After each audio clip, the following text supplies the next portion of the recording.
2024 has been a year of ups and downs for Doctor Who, quite literally in my case. We've already gone rogue and covered some of the worst moments of the year in a recent video, so now it's time to talk about the bits that made us boom with delight. See what I did there? See? I'm Ellie for Who Culture, and these are the 10 best Doctor Who moments of 2024. Number 10. The death of Ruby Sunday.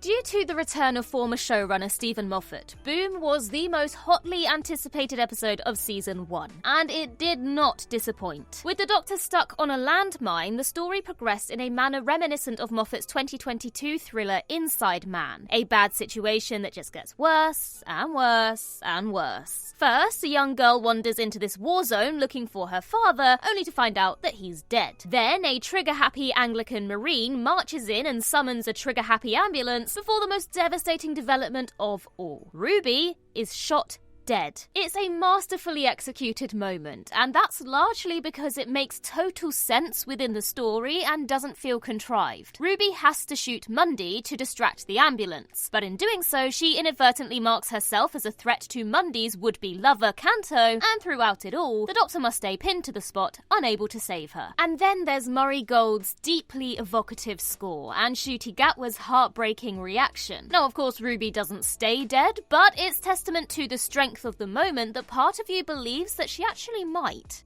Number 9. Pyramids of Mars Renaissance. Before returning as showrunner, Russell T Davies admitted that he wished he'd done more classic series sequels in his first era, and in his second era, he fully made up for that regret. The Legend of Ruby Sunday and Empire of Death was, of course, a sequel to the fourth Doctor classic, Pyramids of Mars. But not just content with building off the events of the original story, Russell decided to give it the red carpet treatment. Rather than a simple repeat, we got a whole new edit of Pyramids of Mars in the form of a secret 7th episode of Tales of the TARDIS, with new bookending scenes from Ncuti Gatwa and Millie Gibson and updated special effects, including a new time tunnel and the removal of the infamous Hand of Sutek. A special mention must also go to the War Games, which received a colorization this year with various exciting additions, from hints that the War Chief was in fact the Master to a proper regeneration scene for the second Doctor. Seeing these old favourites being enjoyed by new fans decades on from their original broadcasts was a true delight, and speaks to how timeless this show really is. Number 8. Can't Get You Out of My Head. Rogue was heralded by many as the most traditional Doctor Who story this year, and yet it was also incredibly groundbreaking, as the only Season 1 story penned by new writers and the first full-on Doctor romance in years. On this occasion, the lucky fella, another first, was Jonathan Groff's handsome bounty hunter, Rogue. The chemistry between Gatwa and Groff was undeniable, and the ending, where Rogue demonstrates his feelings for the Doctor by sacrificing himself to save Ruby, was masterfully done. But the story's most iconic moment was the scene in Rogue's ship, where the Doctor finally convinces his captor that he's not an undercover shoulder, all while bopping to Kylie Minogue. This is where we really see the Doctor let his hair down, and the bantering between the pair is a joy to behold. The sequence is capped off with something altogether more epic, as the Doctor triggers a hologram display of all his past incarnations, including, in another first, for television at least, Richard E. Grant. This was a moment nobody could get out of their heads. Absolutely electric. Number 7. Susan Twist speculation. When Russell T Davies brought Doctor Who back in 2005, he introduced the idea of a recurring motif that crops up throughout a series before paying off in the finale. In 2005, it was Bad Wolf. In 2006, it was Torchwood. And in 2024, it was Susan Twist, an actor who appeared in different guises in each episode, following cameos in Wild Blue Yonder and The Church on Ruby Road. These individuals were ultimately revealed to be personas of tech mogul Susan Triad, created by Sutek to spread his dust of death across the universe. And arguably, the journey to that point was more exciting than the reveal itself. Twist did a brilliant job of bringing each of her characters to life, from a tea lady in 1963, to a hiker in the modern day, to a comms officer in the far future. Speculation about her true identity was crazy, with some suggesting that she was Ruby's birth mother, and others convinced that she was a new incarnation of the meddling monk. Some even thought that she was the Rani, because we can't have a mystery female character without Rani speculation now, can we? It was like a living, breathing version of Bad Wolf, and easily the most engaging arc since the introduction of Missy in 2014. If Russell T Davies has come up with something half as good for season 2, then we're definitely in for a treat. Number 6. Dot and Bubble's devastating ending. Dot and Bubble was a revelation, starting off all light and frothy, but evolving into something much darker by the end. No moment sums this up better than the final scene, when the Doctor, having spent the past 40 minutes trying to help the citizens of Fine Time, is callously rejected by them, all because of the colour of his skin. With Ncuti Gatwa being the first full-time Doctor of colour, there was a sense that racism might rear its ugly head at some point. The decision to bring it up here, in a trip to the future rather than the past, was a masterstroke, and sadly demonstrated that problems of the past might find ways to persist. In true Doctor style, he was not angry at Lindy and her friends, but angry for them. He still wants to help them, even in the face of their abhorrent behaviour, and the fact that he can't is what causes him the most pain. It's a truly phenomenal performance from Gatwa, and even more impressive when you consider this was his first day filming on season 1. Dot and Bubble might not have been the most Doctor-heavy story of 2024, but it absolutely delivered the year's standout Doctor moment. Number 5. Vadsethu's surprise debut.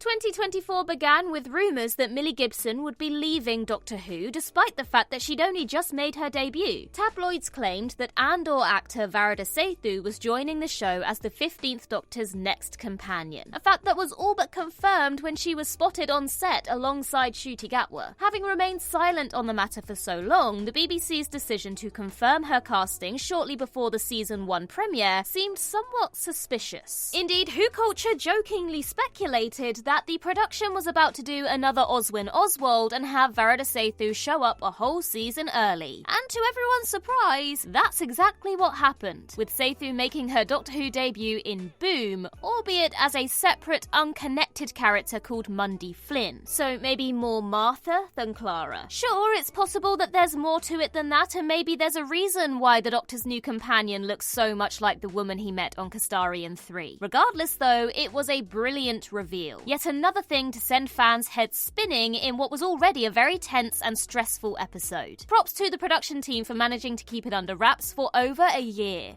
Number 4. Doctor Who returns to the Proms.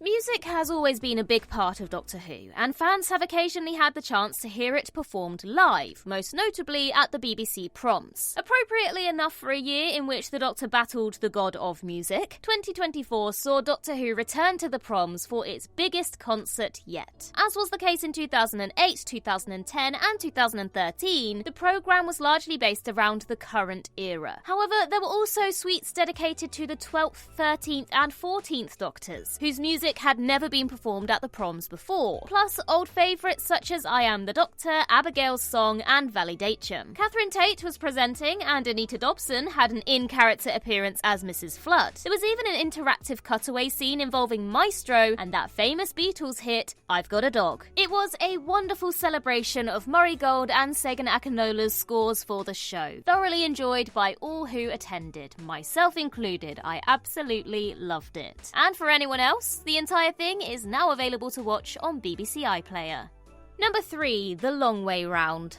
Though Nicola Coughlan's hotel guest Joy was billed as the Doctor's companion for Joy to the World, she ended up being out-companioned in her own episode. Steph de Worley's Anita completely stole the show, building a more effective bond with the Doctor in 10 minutes than Joy did in 40. The Doctor and Anita's year together may only amount to a few minutes of screen time, but it's so evocative, and Steph de Worley is so good in the role that it just doesn't matter. There are hilarious and heartfelt moments in equal measure, from the Doctor's incredibly Bob the Builder-style handyman outfit and incredulous response to being handed a plunger, is this armed? to his offer of a chair to Anita and the pair's eventual farewell. Not to mention the strangely emotional image of him collecting little blue boxes, as so many of us have done over the years. With Anita smartly being kept hidden in pre-release material, it was an unexpected delight, and you just know that Big Finish is already plotting their first Anita Adventures box set.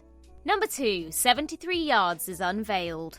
In March 2023, Russell T Davies described 73 Yards as, quote, one of the greatest things I've ever made in my life. Over a year later, we got to see it for ourselves, and it was well worth the wait. Frustrating though it was to have two Dr. Light stories in such a short season, the format was used to great effect here, giving Millie Gibson a chance to shine as she navigates life without her new best friend. But of course, the most compelling aspect of 73 Yards was the woman, the wraith-like figure following Ruby from a very specific distance, with the power to turn all her friends against her. It's an instantly creepy idea that comes to a thrilling head at the story's end, when the woman is revealed to be none other than Ruby herself. Lots is left to interpretation, but that only makes it more intriguing. And that final sequence as the woman finally comes closer to Ruby and we loop back to the beginning is chilling and yet strangely melancholy. Almost like, as Ruby did, you've waited your entire life for normalcy to return. It was like Midnight had a weird baby with Turn Left, a simple but stirring adventure that stays with you long after the credits roll. Number 1. Sueks Return.